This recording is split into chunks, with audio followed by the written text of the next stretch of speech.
On this episode of the Naturist Living Show, Naked Economics. This episode of the Naturist Living Show is brought to you by Bare Oaks Family Naturist Park. At Bare Oaks, we offer traditional naturist values in a modern setting. Free your body, free your mind. www.bareoaks.ca.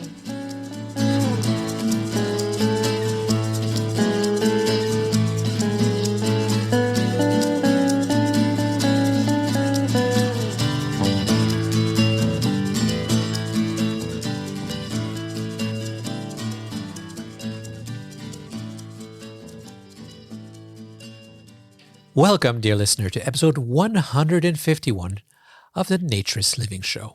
My name is Stéphane Deschênes, and I'm your host for this podcast and the owner of Bare Oaks Family Naturist Park.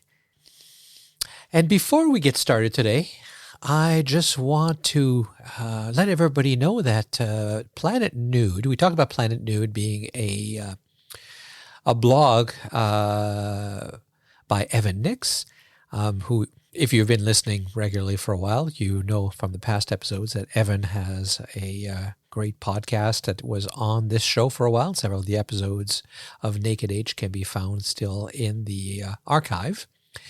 But it's also a standalone podcast now. But he's also been writing, and he's writing on a blog. And he's turned that blog into a podcast. It's kind of interesting because he's reading. Well, he's not reading. He's having an automated voice reading, and these computerized voices are sounding more and more natural. So it's actually a pretty good read, and it makes it a different way to keep up with his podcast. So why don't we listen to the promo for the Planet Nude podcast?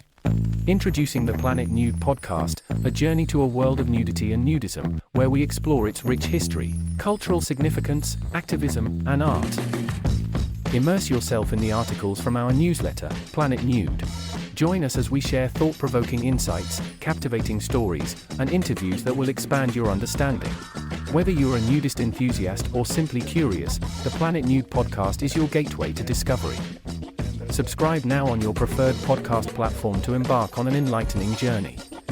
Or subscribe to our free newsletter at www.planetnude.co. The Planet Nude podcast, uncover the world of nudity in all its fascinating forms.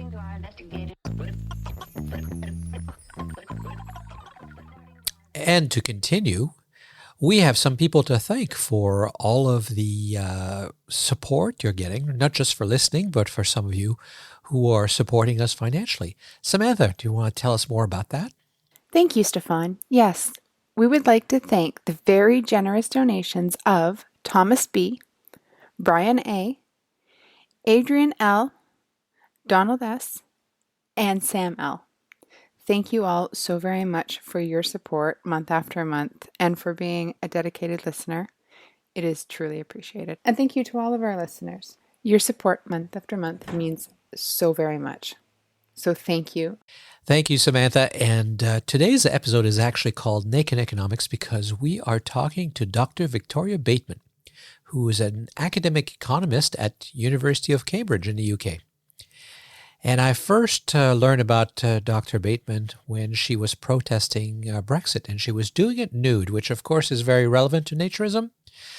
Of course, she wasn't being a naturist. She was using her body in a way to protest, which is also a very common way that nudity is used. There's all kinds of nudity. Nudity can be speech because it means so much in our society and it has such an impact on people. And she showed a lot of courage in doing that. She was trying to, she started before in the Brexit in trying to regain her body and her control over her body. And in the academic circles, that's not typical. It's a very formal area. People are supposed to be very proper, especially, I suspect, in the UK even more than perhaps in Canada. And, of course, women are often judged differently than men, including in academia.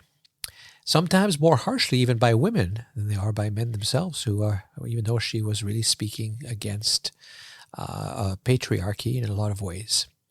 It reminds me of Gwen Jacob, who you would have heard in an earlier episode where we interviewed her, and she told her story how, It's 2023 when I'm recording this, so 27 years ago, she won the right for women to be top free in Ontario by not just accepting the status quo, but by fighting. And sadly, it's still not typical today, even though she won the right. Social pressure still keeps women from accepting their ability to control their bodies in a lot of ways, and forces them to give in to societal pressure in order to be accepted. And that's not right. The shaming that comes with social pressure is not right. So it might be surprising that as an economist, she would be particularly interested in that. But as you'll see, she actually finds it very relevant, and it is. There's a whole economic side to this. She's truly an inspiring person, in my opinion, but I'll let you judge for yourself. Great. So it's a pleasure to be with you. I'm Victoria Bateman. I am an academic economist at the University of Cambridge over in England.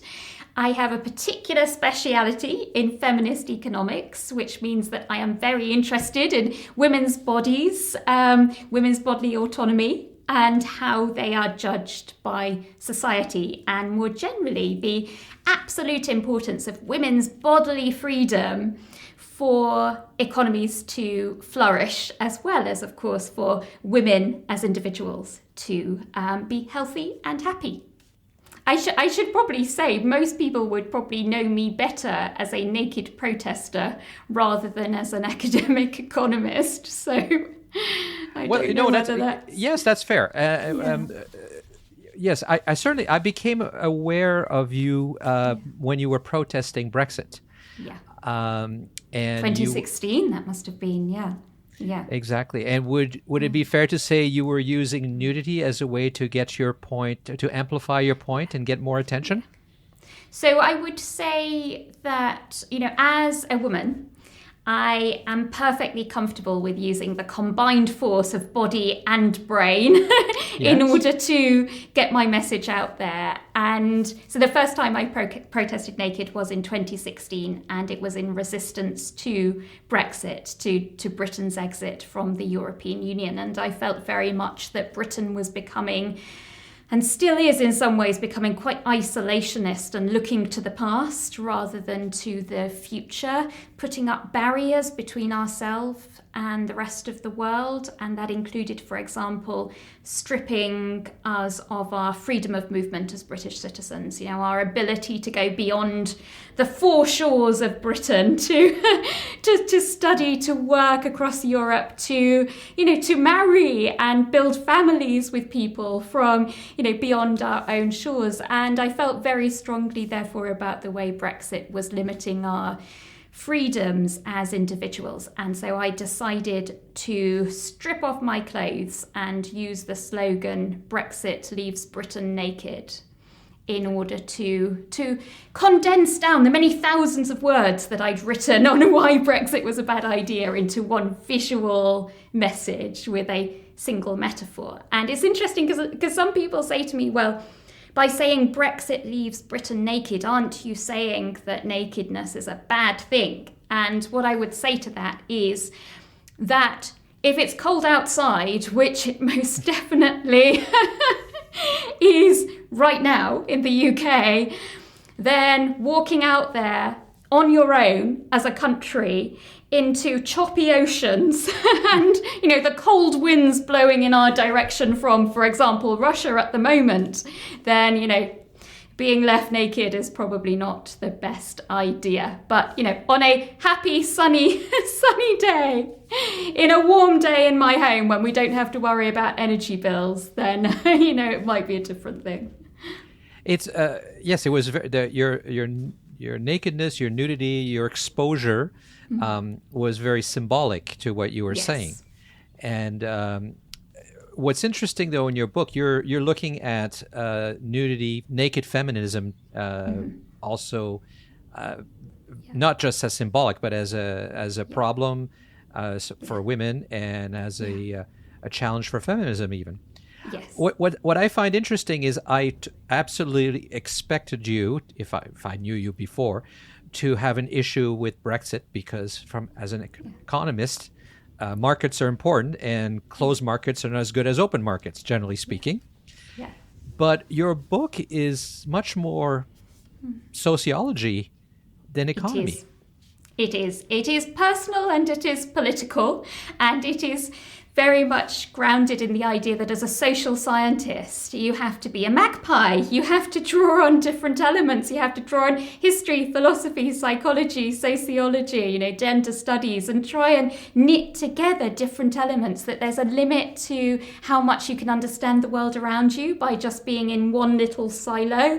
And I think, economists have historically been very, very bad at engaging with and learning from the other social sciences. And so what I really try to do with this book is to do that. And I think if we're going to truly understand, the constraints that face women across the world, then we have to have that more open-minded approach. And we also have to not stay too rigidly to our ivory towers. You have to, in a sense, either mentally or physically, journey across the world, listen to the life stories of women from the past and the present, dig into the way that women's lives are different in, say, Iran, Afghanistan, Egypt, versus, Canada and the UK, rather than just staying stuck in your own little ivory tower with your books and with your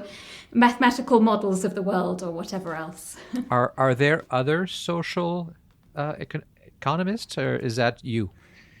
Oh, well, I definitely wouldn't claim to be the only one. And, Becker, the Nobel Prize winning economist, Gary Becker, was seen as one of the first modern day economists to really take a step into the social world. And what he did was to use economic concepts in order to try and understand things like family life, in order to try and understand why, for example, historically, women have tended to be housewives and men have tended to be breadwinners. So there is a tradition of doing that, but it has been done in quite a rigid way in terms of taking ideas from economics and then almost in an imperial fashion trying to roll them out into the rest of the social sciences. So almost forcing your own subject, economics, on everything from sociology to history without learning, without it being a two-way process in which you learn something back in return. I mean, I would say in its much earlier days, economics in the 1700s, early 1800s, was much more rounded. And really, as an economist, you understood politics, you understood society, you had your nose in what was happening in terms of theology and religion and so on. But by the end of the 19th century, as you're getting into the height of Queen Victoria, by the end of the 19th century, economists start to become obsessed with the idea that science is superior to the arts. And of course, in the 19th century, you can understand why, because Britain had been going through this industrial revolution, and science and technology seemed to be transforming the world, from steam trains to cotton mill machinery and iron and steel furnaces and so on. Science and technology seemed to be the root of riches. And so from an economist's point of view, studying the economy, science and technology seemed to hold the keys to the future, whereas the arts started to be seen as a bit too emotional, a bit too soft. And so economists started to, reject their past and to instead want to mold economics into a very mathematical science, something like physics.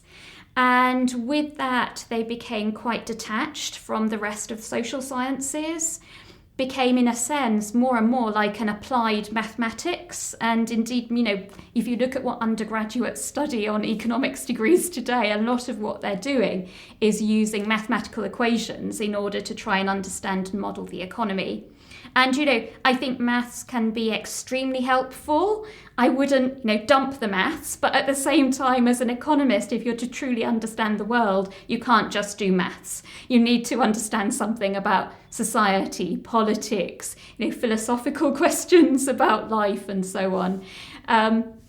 So economics, the journey, the history of economics has been quite up and down. And, something else that's significant about the time when modern day economics was forming, so that late 19th century after the Industrial Revolution, is at that time women were increasingly being pushed into the home. So before the Industrial Revolution, it was actually pretty normal for British women, European women, Western women to go out to work. So you would leave home as a teenage girl, you would go and get a job, whether it was on a farm, whether it was in domestic service, or later in a factory. And it was normal for you to go out to work. And because you had financial independence from that, you had a degree of control over your life. You weren't under the thumb of your father who was trying to marry you off because, you were a financial burden. You earned your own money, and with that you owned your own life. And that meant you owned your own body in the sense that you could make your own decisions about whether, when and who to marry and, family life. So actually there was a surprising degree of freedom for women before the Industrial Revolution, but then in the course of the Industrial Revolution, actually things moved backwards for women. Women were increasingly pulled out of the workforce and ended up in the home. And that's when you get this, what's seen as the traditional model of family life, the housewife and the male breadwinner starting to form by the middle to late 19th century. And that's at the very time that modern day economics is forming, moving in this more scientific mathematical direction. And because that is growing out of a society that's becoming much more rigid in terms of gender roles, then economics also starts to become seen as much more of a study of men. Women are in the home, that's seen as separate to the economy. Men are out there in the workplace, in politics, so that kind of public sphere is seen as the economy, and that comes to be seen as very separate to what's happening in the home and in people's social life in society. So the history of how economics has evolved, developed over time, it's gone in a very specific direction, and it's very much rooted in the history of its day. Well, we have quite a history of thinking that we can do better than nature, and that when I was born, they told my mother not to breastfeed because we could do better than. Really? Oh, wow. yes. In the 1966 formula was superior. We know what humans need. Evolution apparently didn't. So also, there was a lack of trusting women's own natural bodies, really. Yes, yeah, absolutely. The first 10 years of my life was spent in marketing and advertising agencies, and that's where you learn that if humans were logical and rational all the time, there would be no need for advertising and marketing. You just absolutely provided a good product at the right price, and people would buy it if the price was the best price. It would be that simple. Yeah, absolutely. But so many things come in: self-esteem and self-confidence and identity and culture. Yeah. We are nothing. We are not logical at all. No. We're very emotional creatures. Yes, we don't abide by the standard set of assumptions that economists like to make for us. That's right. But perhaps on a macro level, we do. Is that possible? So does it all turn out right in the end? I think there's a lot that you can't understand about the economy without accepting that emotions play an important role in our lives. And I think probably the best example I can give in terms of that is the boom and bust cycle. Mm-hmm. So the ups and downs in the economy. And our economy is going through a down right now. Let's hope it turns to an up in the future. And that up and downness of the economy is quite difficult to explain without bringing emotions to the party. Mm. And the reason why emotions are so important is that the future is always uncertain. 4 years ago, who would have predicted a global pandemic? who would have predicted, Russia marching into Ukraine, for example? The future is so unknown, so uncertain. And the thing when the future is uncertain is that it's very difficult to rely on rational decision making. So if you're a business deciding what to produce, how much to invest, if you're a household deciding, where to put your pension pot, whether to move house, whether to bet on the property market, whether to move to a bigger home or whatever, you've got to, all the time when we're making economic decisions in our daily lives, you're having to, in a sense, predict the future, but the future is so unpredictable. And that means that we are often guided by our gut feelings, our emotional responses to what's going on around us. And in, for example, the stock market, you're driven by, feelings of fear, greed, of looking what other investors are doing and then following the herd and so on. And, with all of that comes the ups and downs of the markets and the ups and downs of the economy, that we jump on bandwagons and we go off in one direction and then things go horribly wrong, we all fall off, and then we're all very fearful and we all batten down the hatches and things get worse and worse until some people start to brighten up, start to spend again, and then we all get back on the bandwagon again. So I think, sadly, things in terms of the fact we're not fully rational, reasoned creatures, it doesn't necessarily all even out, that actually things are very, very up and down, as a result of that. Yeah, like the recent bank run in the US. Yes. Was completely SVB. Emotional, right? Fear, and which it became a fait accompli, as they say. Yeah, I mean, to be honest, as an economist, you would say never have a bank that specialises in one sector. Yeah. It is crazy, the idea that anyone backed and had faith in a bank that had specialised in one sector. I mean, again, you can learn so much from history. Whenever that's happened in history, it's gone bottom up and it's gone horribly wrong.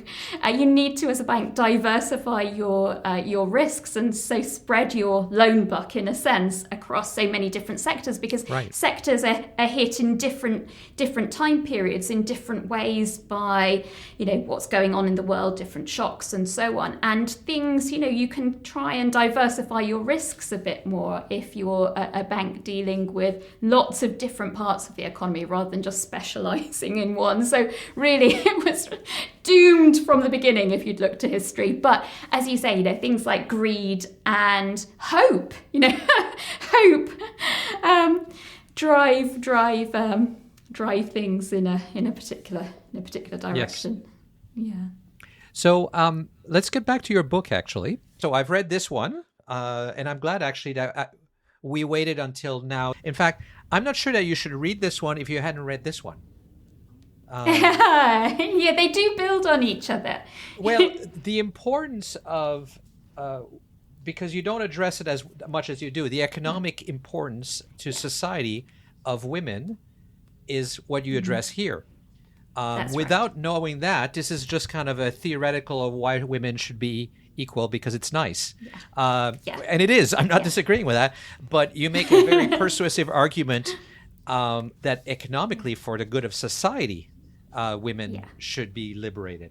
So, So I think... I mean, I'd probably say that in my last book, The Sex Factor, I argued that women's freedom, women's ability to take charge of their own lives and do what they want with their own bodies is absolutely fundamental to switching a society from poverty to prosperity. And I argue that the reason why the West grew rich was that we had an unusually large number of freedoms as women, not perfect, but relative to parts of the world that had previously been ahead economically, China, the Middle East, India and Pakistan. Women in Europe were relatively free, and I argued that was what made the difference in terms of enabling the West to not only catch up with but overtake these civilizations that had been at the top of the world for millennia. And that book therefore left me with a question, which was, why have so many societies historically constrained women's freedom, despite the fact that it damages their economies, despite the fact it leaves families in poverty? Why are states and societies so intent, despite those, economic, financial implications, on constraining women? And so that's really why I wanted to go on and write this new book, Naked Feminism, in order to try and answer that question. Why is it that so many societies are so obsessed with, in particular, women's bodily modesty, so obsessed with covering women up and keeping them separate to the rest of society, that they will forego, the benefits of having a much more equal, much more free society? And so the kind of social meaning we put on women's uncovered bodies, the way in which we build women's worth and respect, based on the superficiality of the degree to which their bodies are covered, the degree to which their bodies are kept, housed away from the rest of society. That was something I wanted to tackle in this new book. I'm not sure, did you have such a view about in particular, the women's feminists' reaction to your nude protest? How much of what you talk about in this book, Beware of... puritanical feminism. Yes. How much of that was informed by your experience with the Brexit protest? Yeah. So I would say that when I first started using my naked body, and actually the very first time I did that it was about 10 years ago, when I stripped off for artists and began life modeling in a sense. And then I moved from that two-dimensional nakedness to the 3 dimensions of naked protest. And, when I first started doing that, I expected that there would be some type of negative response. I expected that there would be a lot of crude comments, for example. And, but I felt that I had built up an immunity to that. I had come to the conclusion that my worth and my respect as a woman did not depend on my bodily modesty, and I wasn't going to let anyone stand in the way of me using my body the way I wanted to. I wasn't going to let some, little people spouting off, calling me horrible names or commenting and judging on my body. I wasn't going to give them the power to stop me doing what I wanted to do with my body. So, in a sense, I had quite a thick skin when it came to the type of, crude and judgmental comments that you got from some people. Mm-hmm. But what surprised me was the lack of open-mindedness that I felt from some of my fellow feminists. And, throughout history, women's bodies have been seen as a threat, as I talk about in my book, Naked Feminism. Women's naked bodies, women's sexuality has been seen as a threat, as something that destabilizes society. And so you might expect social conservatives and religious zealots to be resistant to the idea of a woman using her body for something other than sex and babies. Mm-hmm. But what I was much less anticipating was feminists themselves being opposed to me using my naked body in the way that I chose. And, no one can claim that I was coerced into doing it, or that I was, brainwashed into doing it, or mm-hmm. whatever. I am clearly using my body freely, in a well thought out way.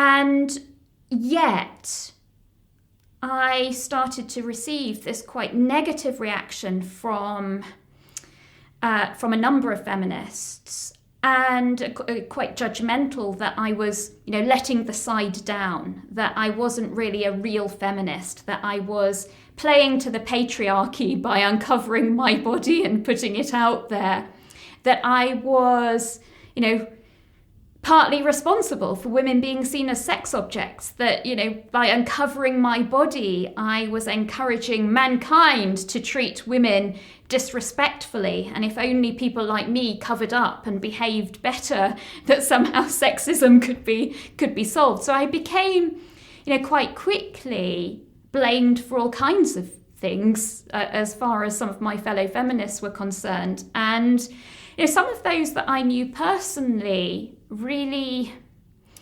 it took a while for them to quite understand that, by exposing my body, I'm doing it freely, and that there is a point to it, and that I'm not disrespecting, them as fellow women. So it was quite a learning process for me, and in the process of seeing that feminist resistance to what I was doing, I began to dig into the history of feminism, to see that actually there has always been this puritanical strand within feminism, that some of the first feminists in modern history, so the suffragettes, for example, in the late 19th century, early 20th century, who were fighting for women's right to vote, that they very much built their respect on their bodily virtue, on being seen as chaste, on covering their bodies, and that bodily respectability that they had was then the foundations on which they built what they saw as their moral superiority, their ability to try and teach male politicians right from wrong, and to argue that women have this superior moral element that we can bring to politics, that we can clean up politics, that we can, improve society. And so that was where the early feminists, the early modern day feminists in terms of the suffragettes went, building their towers of feminism on this foundation of bodily purity. And so what they did was to ostracize any woman within their movement that came to be seen as using her body in disrespectable ways. So at the time, many feminists chose not to marry, because at the time, if you married, you lost all kinds of rights. You lost the right to your own property, to your own earnings, and so on. And so many feminists chose not to marry. But nevertheless, some fell in love with men and would have sex outside of marriage, would fall pregnant outside of marriage. And where that happened, their fellow feminists turned on them and said, you're bringing the suffragette movement into disrepute. And so many, notable early feminists were then ostracized, pushed out of the movement, were seen as giving feminism a bad name, as doing a great injury to the cause of women. And that puritanical strand within early feminism has continued right the way through the present day. I look at the way that feminism has treated everything from, women from sex workers to feminist artists who've revealed their own body in the process of their art. So I love, for example, the artist Hannah Wilk. And she had a very famous series of photographic images of her own naked body. And she was seen as, again, playing to the patriarchy, as using her body in a way that played to the male gaze rather than subverting the male gaze, as objectifying herself. And so she experienced a lot of criticism from other feminists, and similarly for other female artists that have used their own body in their work. And in the modern day, we get celebrities who might go to the Oscars in a revealing dress, who are seen as letting the side down. Teenage girls, queuing up outside nightclubs in short skirts that are again seen as letting the side down and disrespecting themselves. These are the types of presenting themselves as pieces of meat. This is the type of language that you see within feminism. And also, generally, so you see within feminism this kind of body phobia, this whorephobia, and also a kind of phobia against things like femininity and beauty as well. So femininity and beauty are seen as, again, playing to the male gaze, playing to patriarchy. So there's a lot of judgments that feminists make when it comes to women's bodies that I think leave many women feeling needlessly uncomfortable, when really we should be much more open-minded, and there is no need for this kind of judgment. You shouldn't have to pass a test of modesty in order to be accepted into the upper realms of feminism. So that was something that I dug into, having experienced this feminist resistance to using my own naked body in art and protest. And it's something that I continue to fight, because we are now as a society experiencing a return of puritanism. We've been through the sexual revolution of the 20th century. We're decades on from that. With that sexual revolution behind us and raunch culture all around us, many people are arguing that we need to turn back the clock, that we need a return to modesty, that we need to get women's bodies out of the public sphere. And of course, social conservatives and religious zealots are going to argue that, from the Taliban in Afghanistan to the purity culture evangelicals in America. But what is so frustrating is to see this puritanical strand of feminism in bed with those with those Puritans, agreeing with them that we need a return to modesty, that if only women covered up their bodies and crossed their legs and behaved more modestly, that somehow society would be better and sexism would be solved, and that would provide a better foundation for everyone. So I think that return to Puritanism is very worrying in itself. But what I think is doubly worrying is the fact that rather than standing up to that, feminists are instead joining the ranks of those Puritans. And how on earth can we resist the puritanical comeback as women if even feminism isn't on our side? Well, what puzzles me about the argument that feminists make that you're talking about, and certainly not all feminists, obviously, is when you're giving into the male gaze, or you're refusing to give into the male gaze, then isn't that still them controlling you? Isn't that still the patriarchy controlling you? Because you're choosing to not be free with your body because of them. You're not changing them. It's the same argument as you shouldn't wear a short skirt because it might turn somebody on, no? It's quite Orwellian, isn't it, to say that I am going to constrain my body in order to free my body. I am going to hide my body in order to free my body. So it is quite Orwellian that we have to constrain our bodies in order to be free. I think it's a Pyrrhic victory if what we claim is that if we just cover our bodies, everything will be fine. I mean, I do think that, to be honest, if a piece of cloth was enough to solve sexism, if by veiling our bodies suddenly that stopped men groping us and stopped men raping us and meant that we were treated with greater respect and so on, if a piece of cloth had that magical power, I would be the first to cover my body in a piece of cloth and stop naked protesting. But it doesn't. And actually, one of the things the book shows is if you look across the world, if you look at the societies where women are expected to be most modest, so if you look at places like Pakistan, Afghanistan,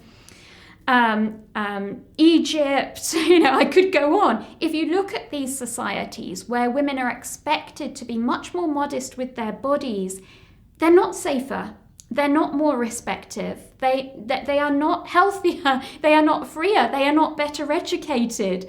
That actually those that promise that modesty will be our saviour as women, that if only we're more modest, we can live happier, healthier, freer lives, we can be taken more seriously, we can be heard more, we can be respected as politicians, as educators, as doctors, as lawyers. Sadly, the evidence isn't there for that, that where women have healthier, better educated, wealthier lives is where we worry less about their bodily modesty, where women are much more free in terms of their bodies. Now, what I should make clear is that, I'm someone who fundamentally believes that every single woman should be free to make her own decisions about her own body. So I am as against bans on headscarves as I am against people who ring the police if I was to do a naked protest. I honestly think that every woman should be free to choose for herself her own degree of bodily modesty. And I think the sign of being a free society is when you have that variety, yes, when women can be as modest or immodest as they like. And the problem at the moment is that women at both ends of the spectrum, the most immodest and the most modest, get a raw deal. You're expected to conform, to be somewhere in the middle. And if you're either, if you're too immodest relative to that average person, you're seen as letting the side down. And similarly, if you're too modest, so if you're covering your body more than the average person, if you're veiling your hair, then again, you're seen as letting the side down, because in a sense, you're seen as leaving other women naked in comparison. So for those that believe that a woman's respect and worth depends on her bodily modesty, there is in a sense this implicit competition between women, this modesty competition. And if some women are being more modest than you, they're in a sense showing you up within the modesty cult. Whereas if we could drop the whole notion that a woman's worth depends on her bodily modesty, then, we wouldn't be as judgmental about not just immodest women, but modest women. We could all be just free to do what we want with our bodies and to dress as we wish without it having, these seemingly, huge implications for womankind in either direction. Yeah, I agree. And it's not just women, actually, because I've been asked before as a naturist that I must be against, the veil and in favor of bans. And I said, no, that's exactly, the same exact problem. I'm being told by the state what I can and cannot wear. Yeah. We actually have a lot in common. Yeah. The women who want to wear a veil are not allowed to, and me who doesn't want to wear anything. It's the same exact issue. It is, absolutely. But people don't always see that. Yes, absolutely. And we've got to remember in a kind of historical context, in looking back at Europe's history, Europe's imperial history, that it was Europeans, buttoned up Victorians, for example, from Britain, who went, traipsing across the world, trampling on other territories. And whilst on the one hand they were telling, for example, people in Australia to cover their bodies, they were traipsing into the Middle East and telling women in the Middle East that they had to uncover their hair. And again, this was all part of this idea that to uphold the modesty and respectability of Western women, you couldn't have women out there who were being more modest.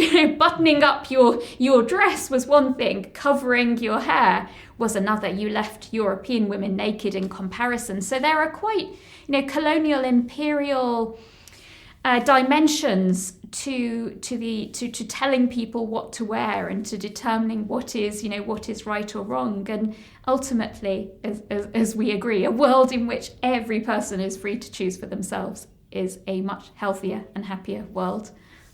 Well, so let me probe you a little bit on your earlier thesis that the world is going towards more modesty. We have so much access to nudity on the internet. A lot of television, movies, and shows now have lots of nudity, media, music, videos. Youth today are absolutely not limiting themselves when they are on Bumble or anything else for dating. So is that really true? Yeah. So certainly it seems on the face of it that we are surrounded by raunch culture. Women's bodies in particular seem to be available 24 hours a day on demand on any mobile phone or computer. But in part, in response to that, you're seeing this bubbling puritanism. You're seeing this resistance to it. You're seeing this idea that the availability of women's bodies is destabilizing society, changing people's minds, and that we need to rein it in. And you see that in religious circles. You see, for example, in 1979 in Iran, there was the Iranian Revolution, when it was ruled that, all women in Iran from that point on had to cover their hairs. there was this view that uncovered hair was inciting prostitution, was turning Iran into a nation of harlots, and that was destabilizing the family, destabilizing society, hurting hurting Iran as a country. And so the solution was women have to cover their hair.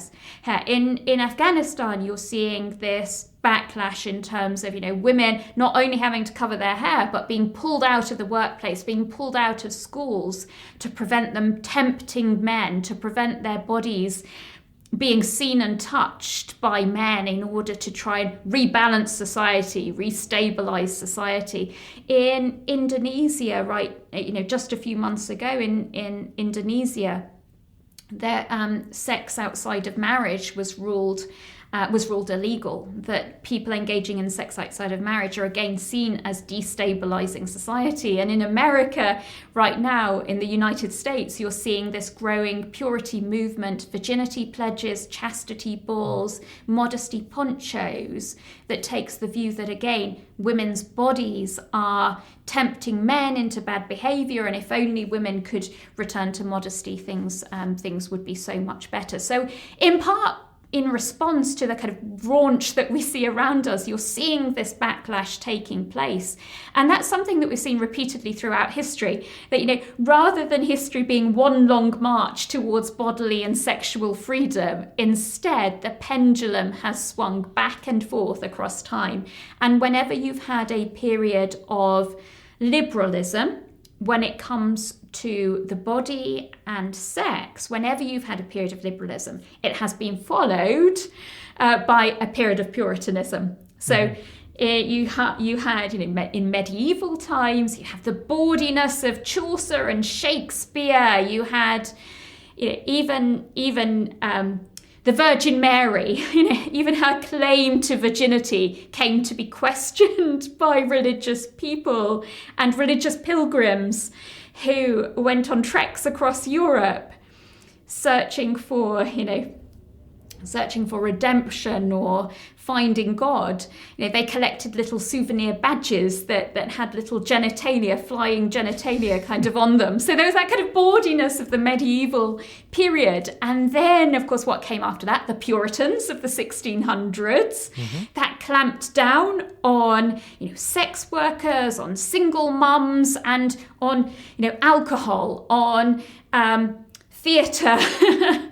And then after that, you have the switch to the Georgians. Things were seen as going a bit too much in the puritanical direction. So then things started to liberalise a bit again. And the Georgian age, the 1700s, women's breasts became all the rage, the bouncing bosom. The uncovered breasts of a woman became the symbol of the French Revolution in the end of the 1700s. But then again, you get a backlash against that. You get a backlash in terms of the Victorians, the buttoned-up Victorians, and then again, liberalisation again with the sexual revolution of the 20th century, and now a return to Puritanism. So you've seen these puritanical comebacks throughout history. And in my book, I look at that swinging pendulum and I try to pull out the factors that seem to cause this very up and down nature of society. You and I have already talked about the up and down nature of the economy. But there is also this very up and down nature to society. So I look at what's the root cause of that? I mean, I'm asking you a question that I'm asked as well when I'm interviewed, and with regards to naturism. And my observation as well is that, yes, this increased nudity or raunchism, as you call it, and that's exactly the problem. It's not just nudity. It's nudity with hypersexuality and an enormous amount of body objectification. So it's not liberating at all. It's quite the opposite. So I think that you are never going to, you're never going to get rid of pornography, for example. No. You're never going to get rid of, adult movies and so on. You're never going to get rid of, people gazing on other people's bodies for sexual stimulation. You're never going to get rid of that. So I think, as an economist, it's pretty clear. The incentives are pretty clear. Someone's always going to make a profit from selling pornography, for example. So what we can either take the route that we're going to try and stamp it out, but, it's not going to work. And also, there is a lot of judgment within that, that sex is bad, for example. And, that has, that has caused so much damage in history. So, I wouldn't go in that direction. The alternative direction to go in is to just make sure that when it comes to sex and the body, that people are not just exposed to a very limited, very rigid, view of what sex and the body are like, a very particular kind of manicured or particular type of female body, for example, or when it comes to sex, that you have to be heterosexual and that anything else is wrong. So, pornography, for example, is very much made to male tastes, and typically to heterosexual male tastes. There's still very little in the way of what we could call feminist porn out there, and usually with an abusive view of absolutely women as well. Yeah, absolutely. So you can either try and stamp things out, or you can try and work towards a world that is much more rounded and much less rigid in terms of how we present the body and also sex. It's I don't know why men are not insulted by the cult of puritanism, because it implies that we are so incredibly weak that we have no control. Yes. And that we have no say in our lives. I personally find that highly insulting. Yes, there's nothing inbuilt that means that you need to go stare at a particular part of a woman's body. And in fact, in many different societies, different parts of a woman's body are seen as attractive, aren't they? In some parts of in some societies, for example, the back of the knee is seen as an extremely erotic part of the female body. In other societies, it's breasts. In other societies, it's bottoms, and so on. And so, if you see, if you take this to the extreme, all women would be fully covered. Their hair, for example, in Iran, their hair is seen as inciting harlotry. So, take this to the logical conclusion, and we end up, covered from head to toe in order to prevent tempting men. Yet it doesn't work, as you point out in your book as well. Yeah. So it's the problem is a societal attitude in general. It's a societal attitude that men are trained to have. It's not built in. And men are victim of that as well. It affects, they have poor relationships as a result, and they have self-esteem issues as a result. And women are the victim, of course, as we're talking about, very much so as well. So we're all losing with this attitude.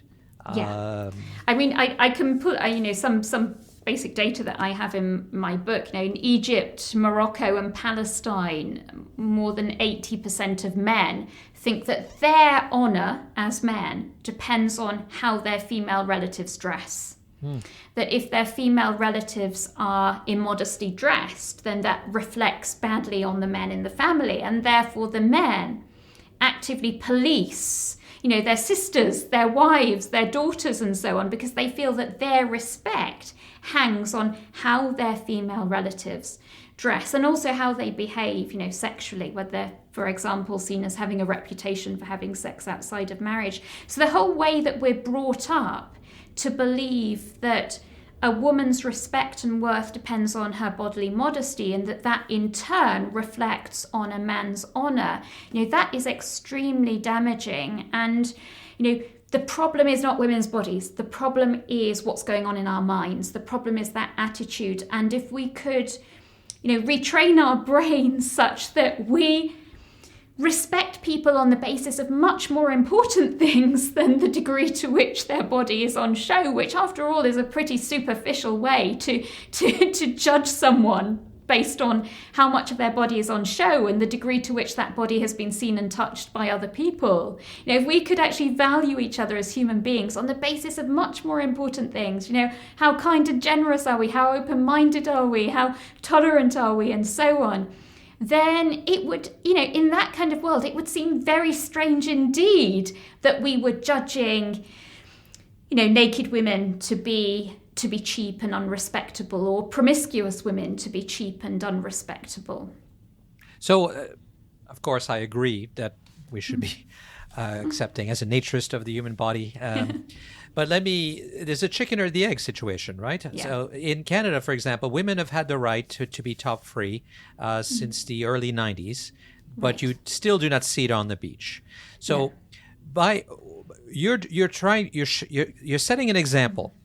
Yeah. So my question is, though, does your nudity, whether it is in this case of the promotion of the book or in protesting Brexit, does it add for your message or does it detract from it? Because the reality is you're living in the reality of this world, not the world that we want, right? Yeah, no, exactly. We're living in an imperfect world. And, I have faced being ostracized by, parts of my community.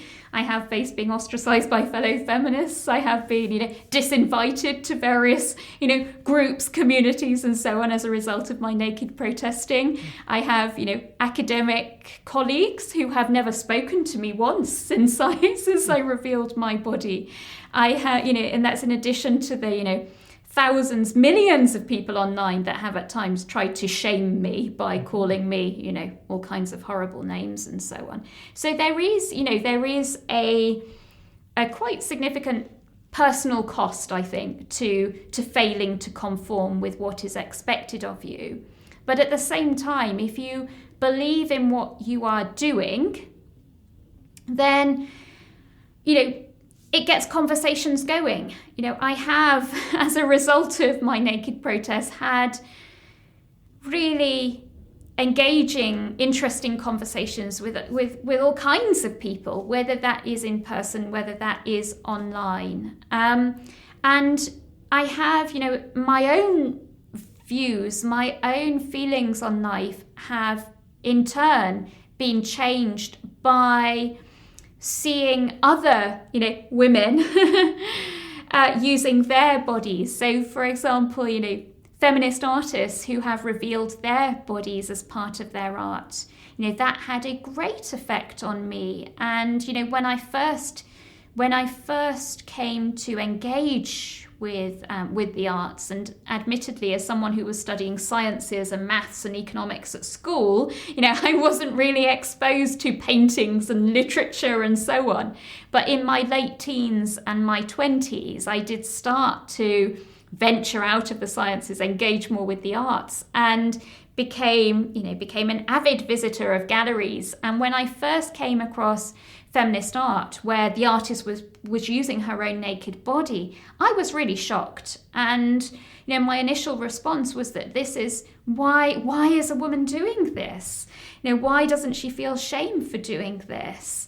And it was, in a sense, by having to confront my own feelings, the fact that art meant that it revealed my own feelings about how I was judging other women, and then having to really work through that. And actually, I would say that was a process that took some years to work through, to try and deprogram my brain from this idea that a woman's worth and respect does depend on her bodily modesty, and that to be taken seriously as women, we must cover up.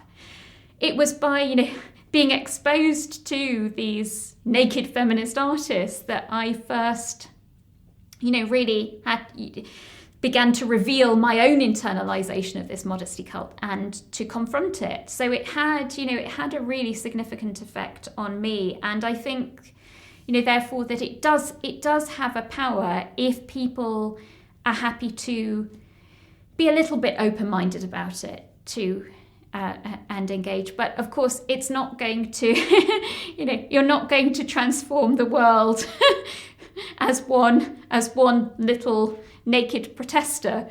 But, as someone who is in a position of privilege, as an academic at, an ivory towers university, then what I do feel is that I should be using that position of privilege for good, and that as a social scientist, as an academic, my job isn't just to look down from the ivory towers, it is to question and push the boundaries of society. and to raise difficult questions, to be challenging, rather than to accept the society you're born into, to really push that.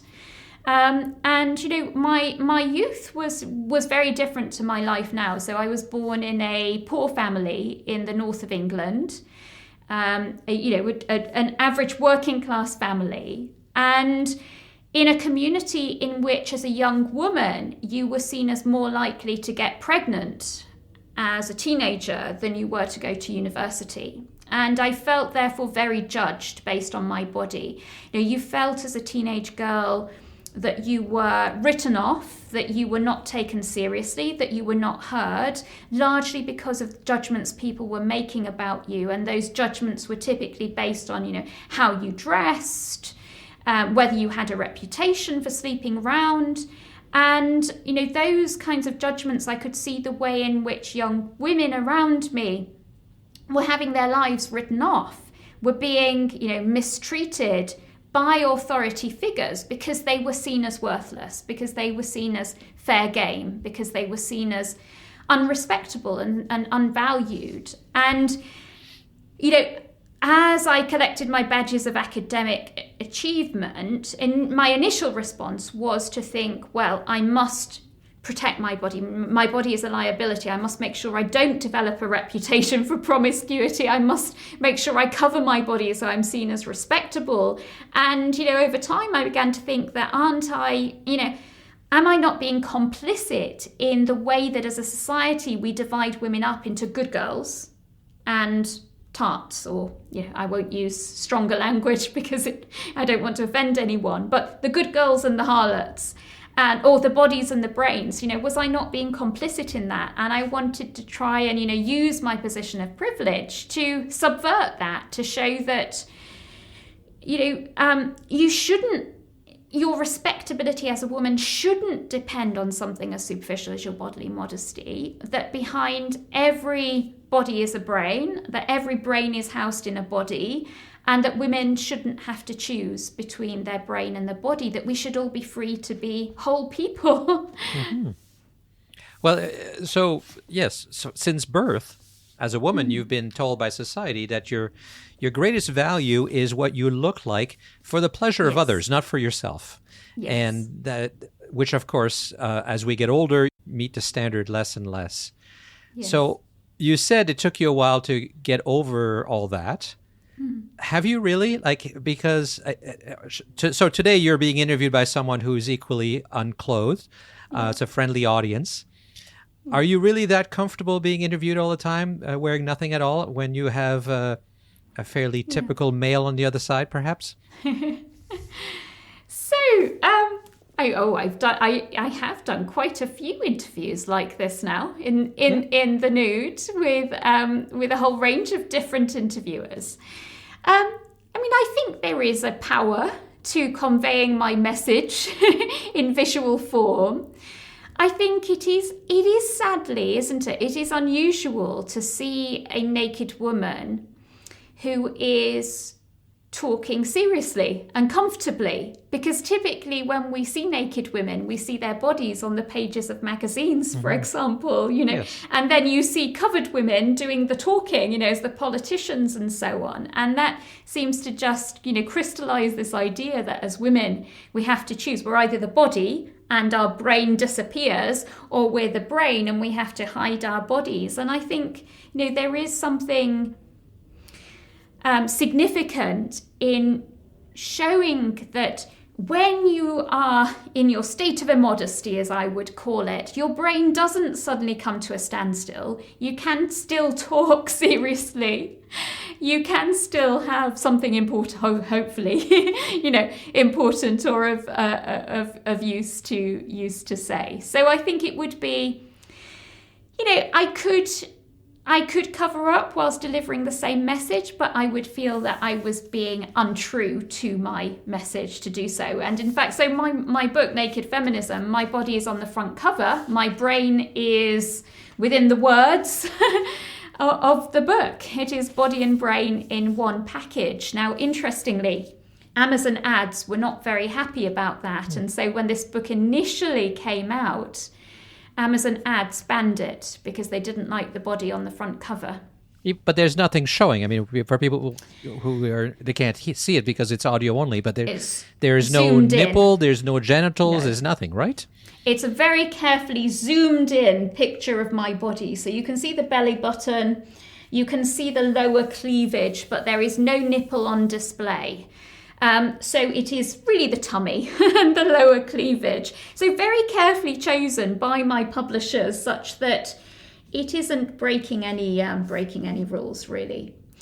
And also that it can be every woman. You know, I would have been quite happy to have my whole naked body on the front here, but it would have been very identifiable as me. And this is a book that speaks to every woman. It is not just about my own personal experience. It is about the experiences of women across history and across the world. So by zooming into this central bit of the torso, it is, in a sense, trying to represent all women. But yes, Amazon ads felt that was too sexually suggestive, that it was drawing too much attention to the breasts, even though the belly button is more, just as much as on show was the lower cleavage.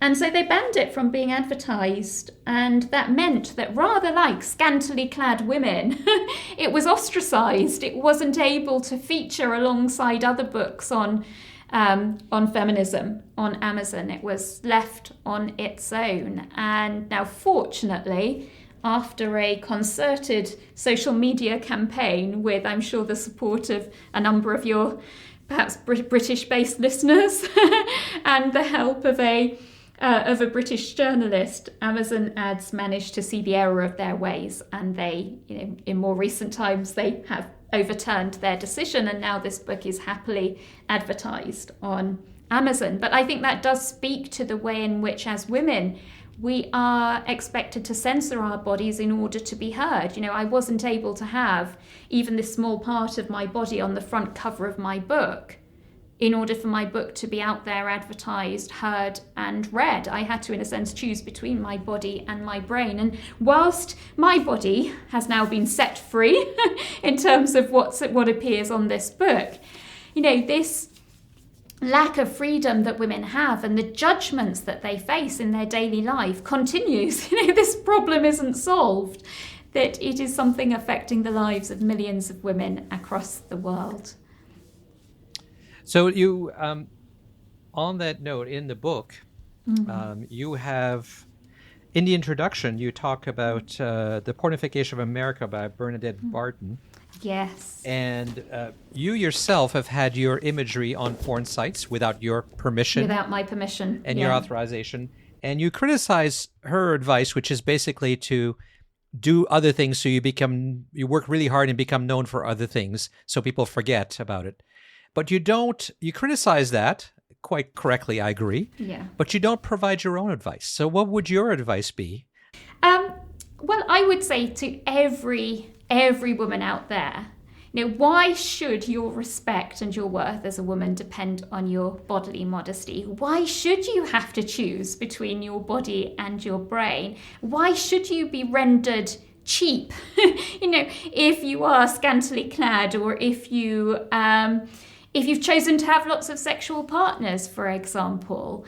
I think every woman should ultimately be free to make her own decisions about her body, and we should be aiming for a world that is truly my body, my choice, that isn't just my body, my choice in the way that the feminist intellectual elites might choose, but is a world in which we are free from bodily judgment, a world in which we can abandon the superficiality of being judged on the basis of, the state of our clothing or whether our hymen's intact.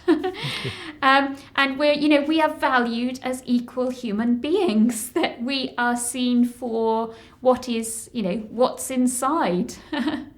So, yes, every woman should be able to hold her head high rather than live in fear. Feminism will only have succeeded and women will only be truly free once we confront and challenge the cult of female modesty. I'm reading there from my book. So when you look at, the way the cult of female modesty is affecting, women's lives in Afghanistan, where they're being pulled out of school, pulled out of the workplace, not able to walk their children around parks. In Iran, where they're being shot at in the street for removing their headscarves. In America, where within evangelical circles, girls that are seen as having a reputation are written off as second-hand cars, as beaten up cars that are seen, that are devalued, that are seen as shameful. When we look at how much better educated, how much happier, how much healthier women would be if we could drop this cult of female modesty, we could solve so many of the problems that affect women's lives in one fell swoop, if we could just change people's attitudes to stop this judgment on the basis of women's bodily modesty. I could add so many things: virginity testing, honor killings, female genital mutilation, revenge porn. Why does revenge porn, which is a growing problem in our societies, why does it hold so much power?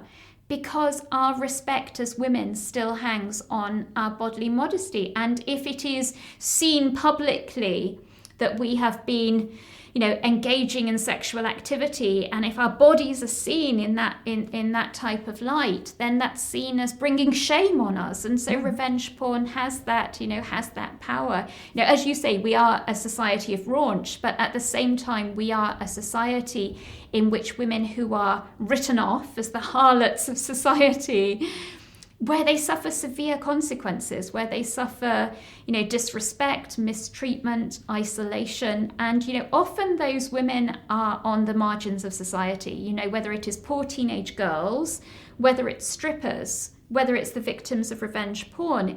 Often these are women that really need to have their voices heard, and that we are too quickly writing off, ignoring their voices, telling them that they're only worth listening to if they change the way they dress, or if they stop sleeping around, or whatever. And that is a world that is filled with all kinds of challenges for women. Let me push you a little bit more on that point, because the images being misused is a big issue within naturism, because of course I see. Yes. an image, to be pornography, it's in the eye of the beholder and the intent of the creator.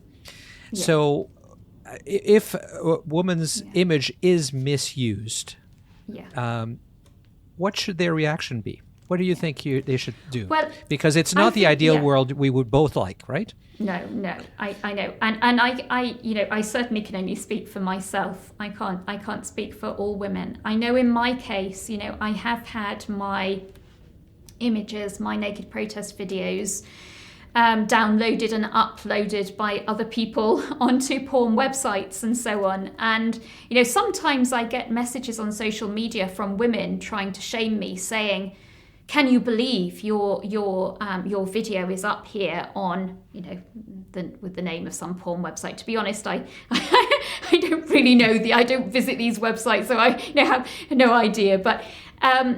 But yeah, sometimes it's brought to my attention that my videos are on there, and I think often the people that bring it to my attention want me to go, "Oh no," to burst into tears, to feel very embarrassed about this or shamed about this, and I don't. Because, at the end of the day, how that video is being used on a porn website is not taking a piece of me. No matter what someone's doing in response to that pornographic video, it doesn't take a piece of my body. It doesn't leave me any less as a human being. Now, it might reflect on, whoever has taken that video and uploaded it in an illegal way, in a way that I haven't agreed to and I haven't approved. It reveals a lot about them.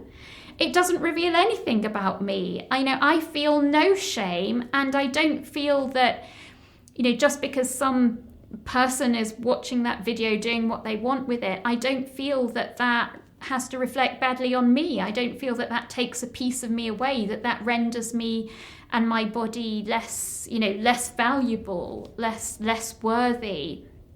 So that's my own personal reaction. And so certainly I'm not going to burst into tears, the next time someone tells me that my latest video has gone up, on a porn website. I just bat it off, like water off a duck's back. And, so what? I'm not going to let it stand in the way. I'm not going to let it stop me doing what I want to do with my own body. It doesn't reveal anything bad about me. It might reveal something bad about other people. I think it certainly does, but I'll continue doing what I want to do. But I can only say that from my own from my own personal reaction, and I can of course understand completely if other people feel very differently about that. And I know I wouldn't have to go back many years in my life to know that that would have that I would have fallen apart at finding out. And I see time and time again how women's lives are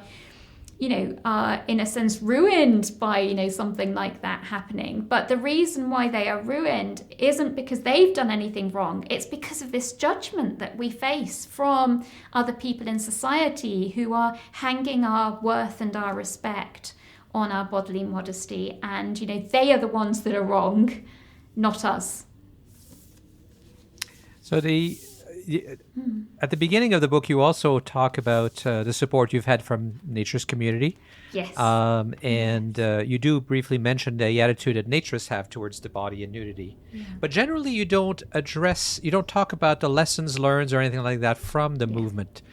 Is there nothing worthwhile in your dissertation that you can be learned from Naturist? You can tell me, Stefan. I'm sure I still have a lot to learn from the Naturist community. And admittedly, I probably shouldn't call myself a Naturist because I use my naked body in a very public way. I remove my clothes in order to deliver a political message, whether that is to fight Brexit or whether it's to fight for women's, fertility, freedom to control their own fertility. So I use my body as a political messaging board. And yes, some days of the year when it's nice and warm and sunny, you can find me lounging around at home without my clothes. But other days, the majority of time I'm in my suit, sat teaching in my suit or whatever else. So, I don't think that I would qualify really as a naturist, but I am certainly keen to learn from the naturist community. And also, another community that I have been, very honoured to receive the support of is the sex worker community. Mm-hmm. And, all the time I'm learning things from the sex worker community. And so I think, we all have so much to learn from one another. And, ultimately, this isn't a book that is simply about the right of every woman to be naked, though that it is implicit within it. It is about tracking the course of human history, tracking the ups and downs in the ways that we have judged women, and fighting for a better world in which we can overturn the kinds of constraints that face women today, whether those are bodily constraints or whether those are restrictions on their access to work, education and healthcare. Ironically, the sex worker community and the naturist community probably have a lot in common, unfortunately, as naturists, because we're constantly fighting the idea that nudity equals sex, it's essentially impossible for us to work together because it would just reinforce what we've been fighting for 100 years to try to dissuade people of, and still can't seem to succeed. So, but I would say that you don't have to call yourself a naturist, but everything you talk about in your book are naturist ideals. Especially as I call them, ethical naturists. I talk about a scale from recreational naturist to ethical naturist, and where you look at it as an ideology or a philosophy, that's to me a more ethical naturist, whereas a recreational naturist is the one who just likes to sunbathe naked and doesn't really see any particular values behind it. But it's a scale. People are somewhere in between, and I think you're obviously comfortable. You understand the concepts.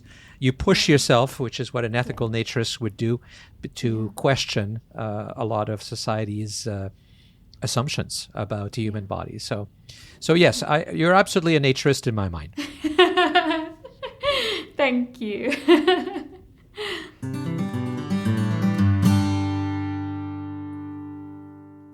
So the first book that she wrote is The Sex Factor, which is available, of course, and also very interesting. It's about women's contribution to society and how liberating women is a key to success in societies. But Naked Feminism, the most recent book that just came out now in May 2023, is even more interesting and more relevant to naturist values and naturist philosophy. So if you have a chance, I would read both books. They're both available in the Bear Boutique at Bear Oaks if you happen to be coming by. And hopefully by the time you're listening to this, the Bear Boutique online version will also be available. If not, of course, it's available through many other bookstores and book retailers. So take a look for those.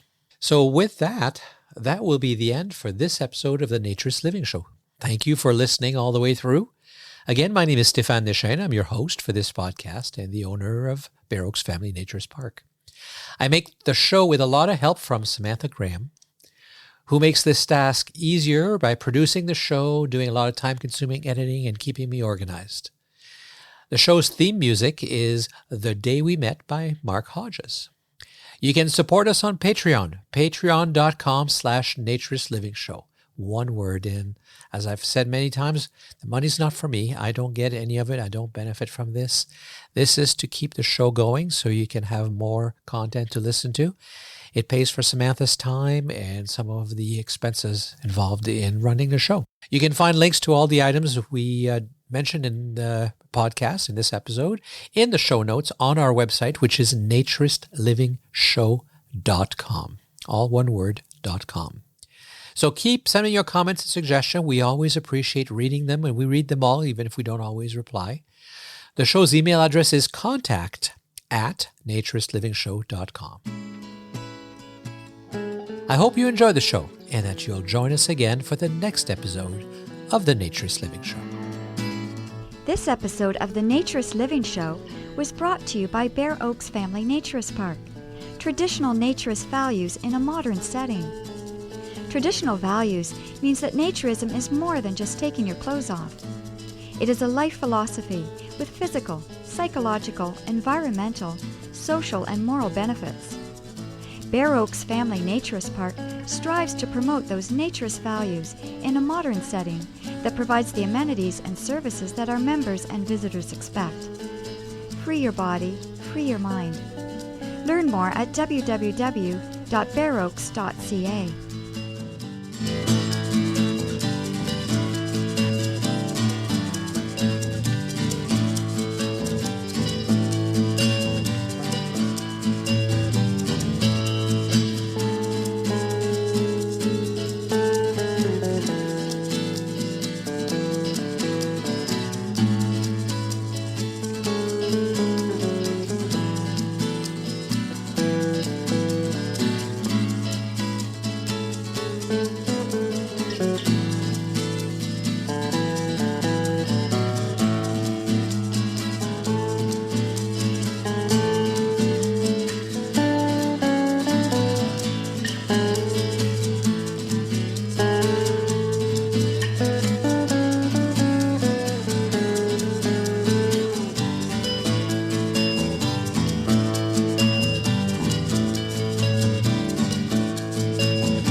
Welcome, dear listener, to episode 151 of the Let's try that again. Welcome, dear listener. No, I shouldn't be laughing about it. Let's try it again. I'm just trying to think where I'm going from here. Sorry, Samantha. And before we get started today,